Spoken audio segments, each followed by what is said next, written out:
Salam sejahtera. Laporan kali ini laporan paling luar biasa. Saya tak pernah jumpa laporan seperti ini, tapi kali ini kata penganalisis. PAS mungkin hilang sokongan pengundi jika terus bersama bersatu. Makna kata kalau difikirkan sebaik-baiknya, mungkin ada peluang PAS akan bercerai berpisah dengan bersatu. Ataupun PAS akan keluar daripada Perikatan Nasional. Peringatan daripada penganalisis ini cukup baik, cukup hebat dan jelas untuk PAS. Kalau PAS terus berdiam diri, kalau PAS tidak ambil berat apa yang disampaikan oleh para penganalisis politik ini, besar kemungkinan mereka akan menerima akibatnya dan natijah yang buruk. PAS mungkin hilang sokongan pengundi jika terus bersama bersatu. Itu kata penganalisis. Azmi Hasan dari Akademi Nusantara berkata, masalah dalaman bersatu memberi kesan negatif kepada PAS. Ini adalah yang paling penting diambil kira oleh PAS. PAS menjadi parti dominan dalam Perikatan Nasional kerana menguasai 43 kerusi parlimen dan 4 negeri di utara. Jauh meninggalkan parti bersatu. Kerjasama berterusan PAS dengan bersatu mungkin menyebabkan parti Islam itu hilang sokongan pengundi, kata dua penganalisis politik. Azmi Hasan dari Akademi Nusantara berkata, masalah dalaman bersatu akan memberi kesan negatif kepada PAS. Bersatu dilihat sangat lemah, bukan saja dalam kalangan pengundi bukan Melayu, tetapi juga pengundi Melayu. Beliau berkata 6 ahli parlimen dan seorang adun bersatu mengisytiharkan sokongan kepada Perdana Menteri Anwar Ibrahim, bukan disebabkan isu peruntukan atau bersatu terus bersama PAS, tetapi kerana isu kepimpinan dalam parti.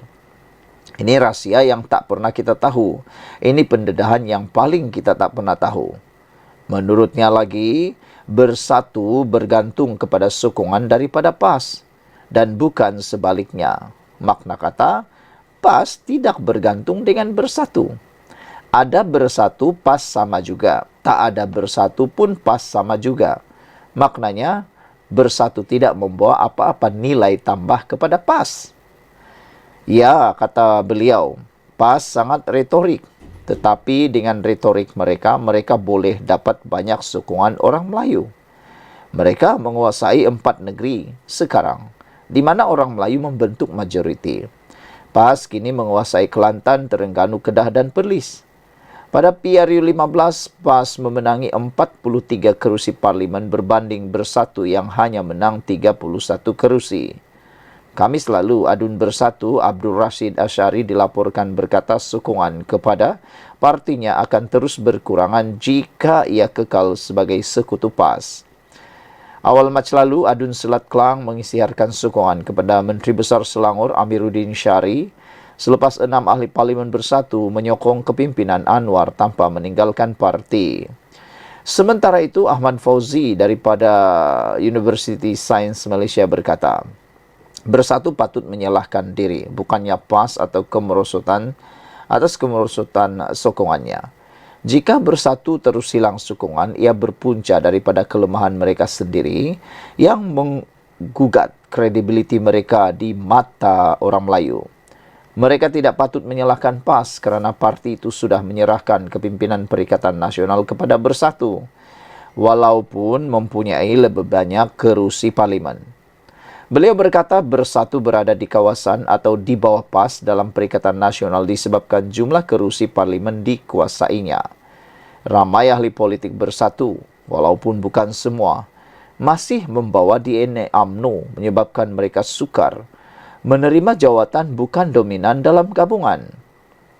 Bersatu yang merupakan parti serpihan UMNO ditubuhkan pada tahun 2016 dengan bekas Perdana Menteri Dr. Mahathir Mohamad sebagai pengerusinya, Hamzah Zainuddin dan 5 lagi bekas pemimpin UMNO menyertai parti itu selepas PRU 14 pada tahun 2018. Jadi saudara-saudara sekalian, apakah pendapat anda Patutkah PAS keluar daripada Parti Bersatu lalu menyertai kerajaan perpaduan pimpinan Anwar Ibrahim? Ataukah mereka tidak akan mengendahkan apa yang disebut oleh para penganalisis ini, yaitu mereka sanggup berdepan risiko mungkin hilang sokongan pengundi jika terus bersama bersatu? Tulis komen anda dan mohon tolong tekan butang subscribe membantu saya mengembangkan channel ini. Kita jumpa lagi. Bye-bye. Salam sejahtera, terima kasih karena bersama dengan saya di Nazilin Unity Channel. Bercakap tentang ketirisan dan kehilangan uang negara, ini satu perkara yang benar-benar bikin panas dan membuatkan kita kerugian besar. Bayangkan, uang itu boleh membantu negara. Yang paling jelek ialah apabila ianya melibatkan subsidi. Subsidi itu sepatutnya disasarkan kepada golongan yang perlu. Yang paling perlu ialah golongan tak mampu, golongan miskin, ataupun golongan yang sepatutnya dapat bantuan daripada kerajaan. Itu sebabnya tindakan kerajaan sekarang membuat subsidi bersasar sepatutnya kita sokong kerana ianya dapat mengelak orang-orang yang tak layak turut mengambil kesempatan mahu dapat. Terkini, bayangkan laporan ini, lebih 1,2 juta ringgit sehari tiris. 1,2 juta sehari tiris. Ini bukan tempo seminggu. Ini bukan tempo sebulan, setahun, 10 tahun, 20 tahun. Tapi sehari. Laporan DFMT menyebut diesel subsidi tiris lebih RM1,2 juta satu hari di Bukit Kayu Hitam. Ini membuatkan kita naik berang. Kita mau marah pun macam mana lagi kan? Tapi kita bersyukurlah kerana kerajaan dan juga kerana pihak berkuasa dapat menangani isu ini dan adalah tangkapan yang telah dibuat. Hari ini dilaporkan DFMT JPJ mengesan perkara itu setelah menyita 18 kenderaan pelbagai jenis dalam ops tangki di Kuala Muda, Kota Seta dan ICQS sejak 15 Mei. Diesel subsidi tiris lebih RM1,2 juta sehari di Bukit Kayu Hitam. Negara mengalami ketirisan diesel bersubsidi dianggarkan bernilai 1,2 juta sehari akibat kegiatan penyeludupan menggunakan kenderaan asing di kompleks immigration, custom, kuarantin dan keselamatan ICQS. Kita berharap, netizen berharap, kalau ada unsur-unsur penyelewengan, unsur-unsur salah guna kuasa maupun paling penting sekali ada unsur rasuah, perlulah ditangkap dalang-dalangnya. Jangan dibiarkan berlama-lamaan. Paling syok kalau dapat didedahkan. Kalaulah ada dalang yang terlibat.